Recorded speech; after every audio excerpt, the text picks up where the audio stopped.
Hola, hola. ¿Estás listo para el desarrollo de la nueva actividad de la semana 11 con el tema Descubriendo nuevas habilidades para identificar y analizar mis problemas?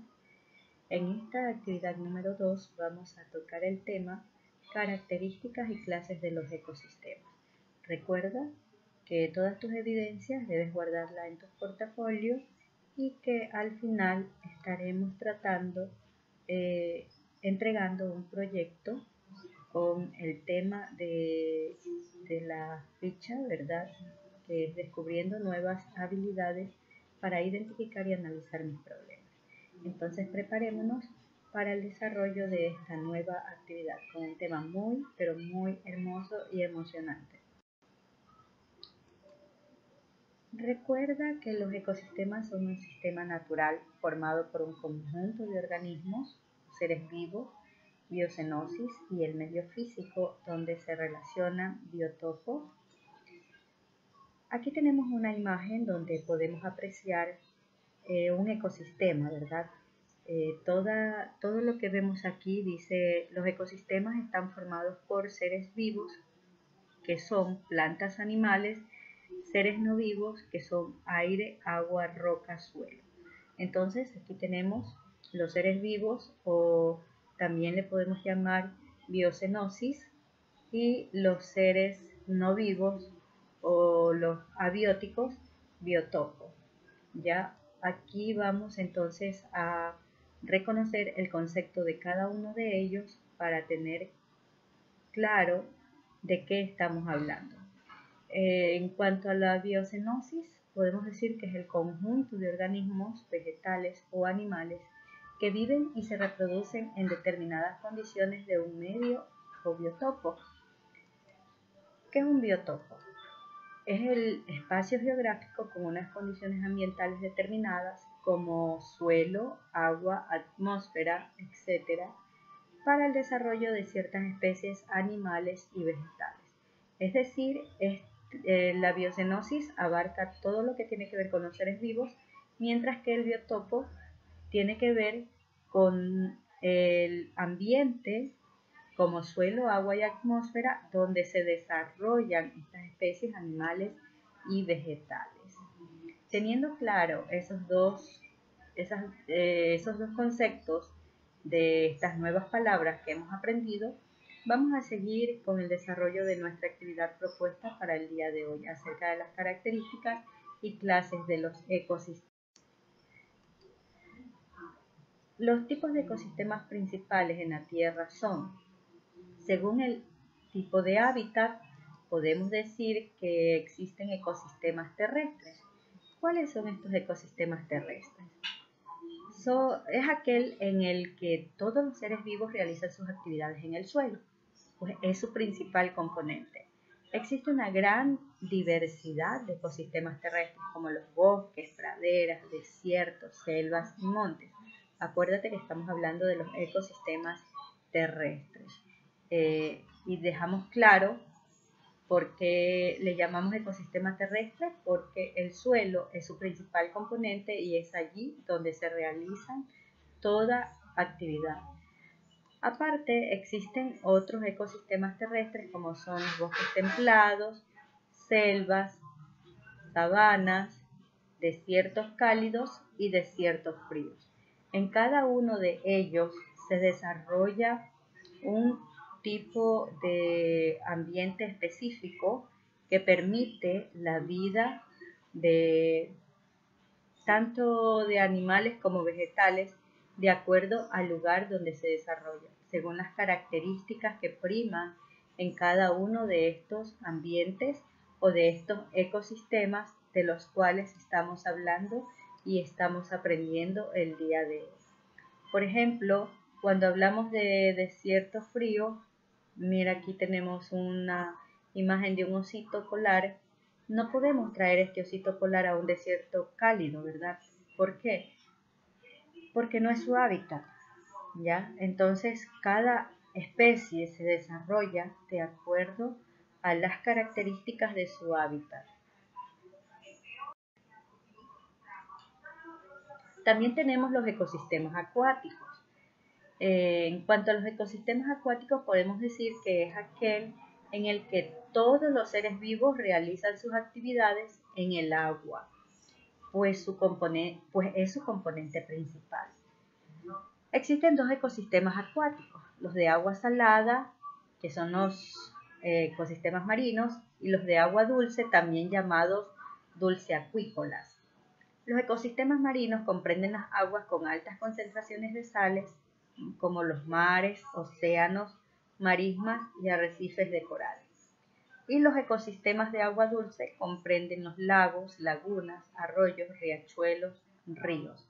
Aquí podemos apreciar, ¿verdad?, un arrecife donde existe diferente variedad de vida marina, de vida acuática.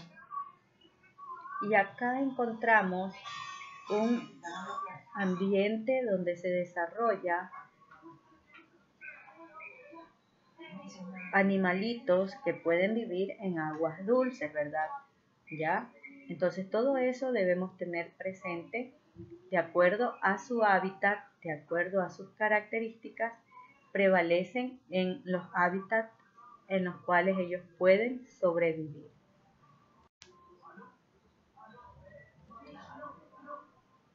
También tenemos los ecosistemas según la intervención del ser humano. Entre esos tenemos los ecosistemas naturales, que son aquellos que se desarrollan en la naturaleza de una forma muy espontánea y natural, sin la intervención de ningún ser humano. Son comunidades naturales, ambientes físicos y conjuntos de seres vivos que poseen características específicas de esa determinada zona. Es decir, que en estos ecosistemas naturales el hombre no toma ninguna participación en su formación. Por ejemplo, aquí tenemos una cascada, ¿verdad? Aquí esta cascada fue formada de una manera natural, en la naturaleza. Nadie intervino, ¿verdad? Ningún hombre intervino para que ésta se pueda formar. Y también tenemos aquí los ecosistemas artificiales. Vamos a ver en qué consisten los ecosistemas artificiales. Mira, dice que son aquellos en los que el hombre tiene participación directa en su formación. Es decir, que él interviene controlando parte o la totalidad de las condiciones del entorno. Entre estos ecosistemas artificiales existen los urbanos, los agrícolas o agropecuarios, de presa o embalse, como tenemos aquí, nos muestra la imagen, ¿verdad? Son urbanizaciones ya adaptadas para la vida humana, le podemos llamar a los ecosistemas artificiales urbanos. Aquí tenemos una zanja donde está llena de agua, lógicamente aquí intervino el hombre para hacerlo, de tal manera que pueda proveer agua a sus cultivos, por eso son los agrícolas o agropecuarios, y los de presa o embalse, las grandes represas que son fabricadas, elaboradas, construidas por el hombre para contener grandes cantidades de agua, las mismas que luego son usadas para producir energía eléctrica. Entonces aquí te puedes dar cuenta, según la intervención del ser humano, las clases de ecosistemas que también existen. Debemos tener presente que un ecosistema está formado por factores abióticos. El biotopo está formado por los elementos abióticos, son elementos químicos y físicos, por ejemplo, la luz, la temperatura, agua, tierra, viento, suelo. Y los factores bióticos, es decir, la biocenosis, está formada por elementos bióticos, son todos aquellos que tienen vida, como plantas, animales, bacterias, y los productos de estos organismos. Los factores bióticos se clasifican en 3 niveles: productores, consumidores y descomponedores.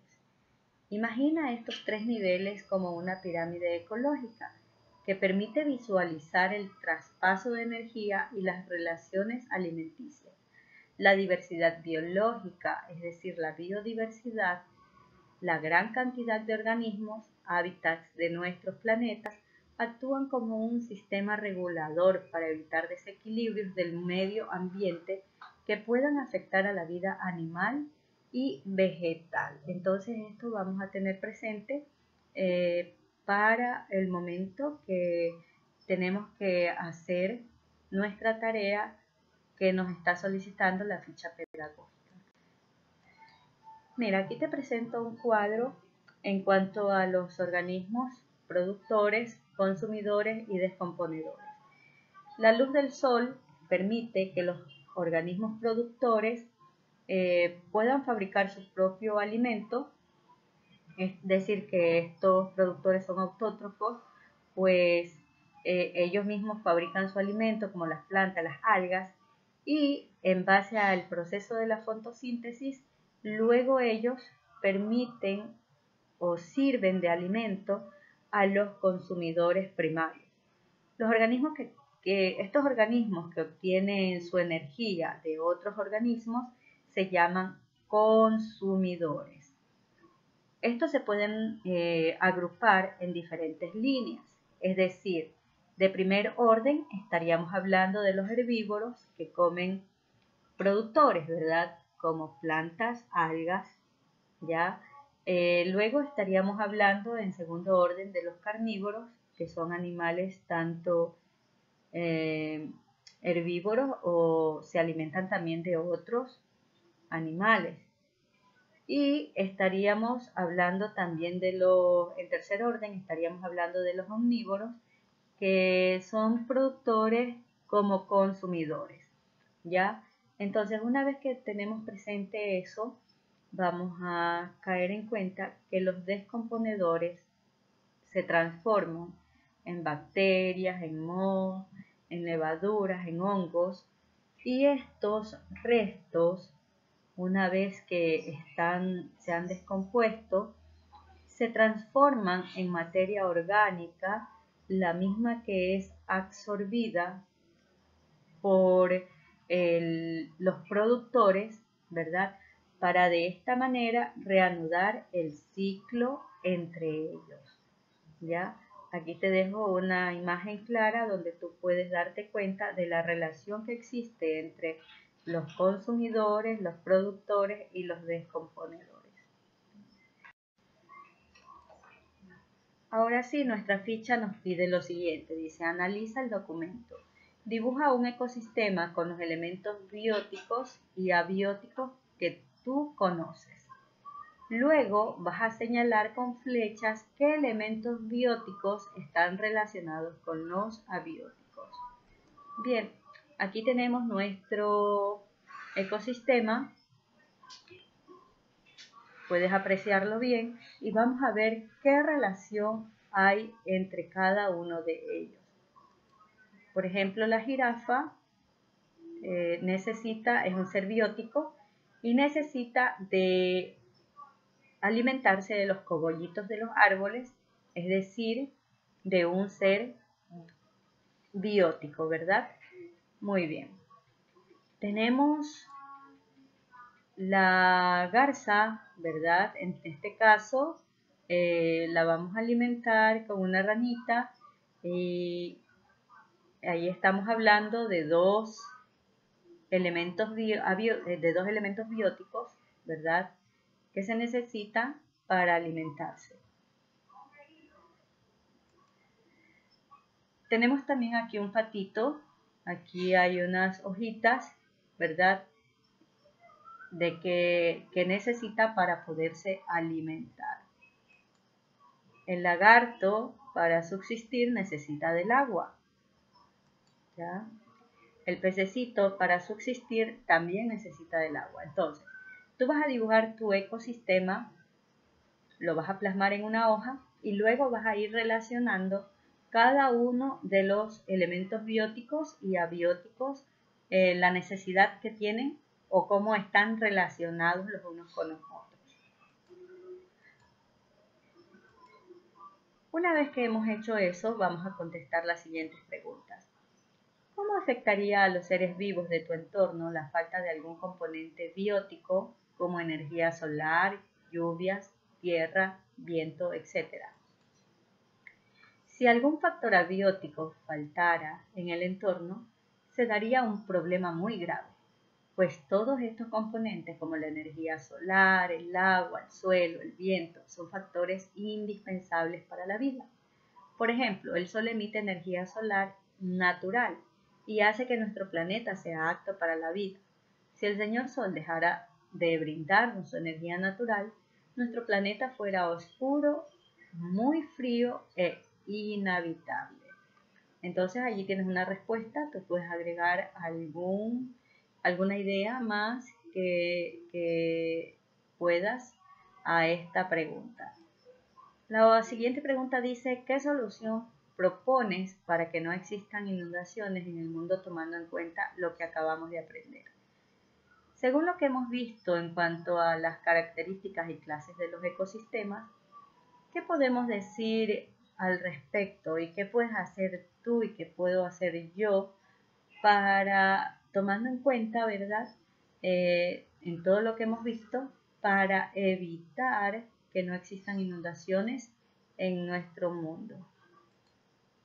Es indispensable que todos los que habitamos en el planeta Tierra hagamos conciencia de lo importante que es cuidar nuestro planeta, no tirando basura a la calle y así producir que se tapen las alcantarillas, pues de llover causaría inundaciones, lo cual provocaría grandes consecuencias en el entorno natural. Entonces, una vez que tú ya has realizado las actividades propuestas en cada una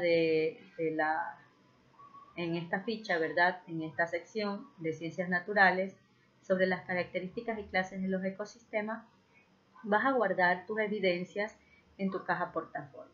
No te olvides de compartir este video con tus amiguitos que necesitan la información para desarrollar también las actividades. Así que nos estamos viendo en el desarrollo de la próxima actividad y gracias por tu atención. Chao, chao, nos vemos.